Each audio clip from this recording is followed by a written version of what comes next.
یہ ابلاغ ایسا جادو ہے جو صحیح کو غلط اور غلط کو صحیح بناتا ہے۔ آج کے موضوع میں میں اپنے سامنے آپ لوگوں کے سامنے اس کتاب کا خلاصہ پیش کرنے والا تھا، ہاں، کہ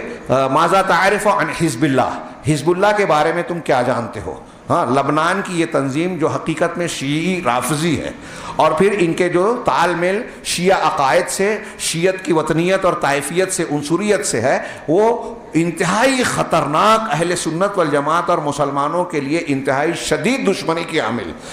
اس کے واقعات جو اس میں نقل ہیں، یہ جو بیانات اس میں ہائی لائٹ کے صرف دیا، اگر میں اس کا صرف ترجمہ کروں تو آپ حیرت زدہ رہ جائیں گے کہ خود اسرائیل کا آدمی، اسرائیل کا ایک منسٹر اور اس کے ایجنسی کا آدمی بیان دیتا ہے، یہ اخبار کے ساتھ حوالے اور تاریخ کے ساتھ اس میں درج کیا ہے پورا بیان، آخر میں اس کے کچھ جملوں کو نقل کیا ہے کہ ہم نے یہ حزب اللہ کے ساتھ جو ہے وہ باہم پیکٹ کیا ہے، ہم ان کی رعایت کر رہے ہیں۔ اسرائیل کہہ رہا ہے کہ ہمارا ان کا تفاہم ہو گیا ہے، ہاں، اور یہ تفاہم اس لیے ہے کہ ہم اپنے مقاصد کو روب عمل لا سکیں اور اندرونی طور پر فلسطین کی حماس اور الجہاد تنظیموں کو مدد دے سکیں۔ یہ داعش، اخوان المسلمین،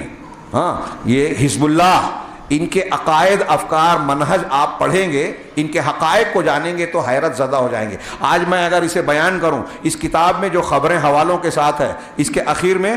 تصویروں کے ساتھ وثیقے ہیں، مطلب جس کو دستاویز کہیں گے، فوٹو کے ساتھ ایسے ایسے وثیقے اور دستاویز ہیں کہ آپ آج پڑھیں گے تو حیرت زدہ سمجھیں کہ مولانا جو ہے ایسی باتیں کہہ رہے ہیں جو قابل یقین نہیں ہیں۔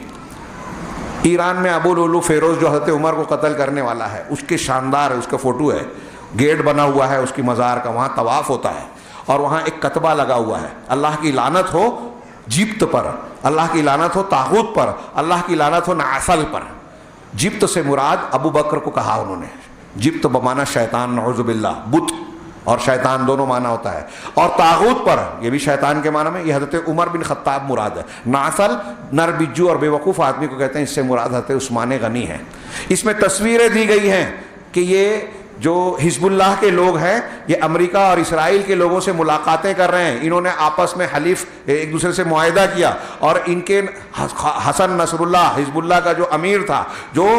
عمل الشیعہ ایک تنظیم تھی لبنان میں، اس نے حزب اللہ کو جنم دیا، اپنے کوکھ سے نکالا 1982 میں، سیاسی میدان میں 1985 میں آئی، اور پھر اس کے بعد انہوں نے اپنے آپ کو چھپانے کے لیے پہلے اس کا عمل الشیعہ نام تھا، پھر اس کو عمل الاسلامیہ نام کر دیا، اور پھر یہ حزب اللہ کے نام سے ایک تنظیم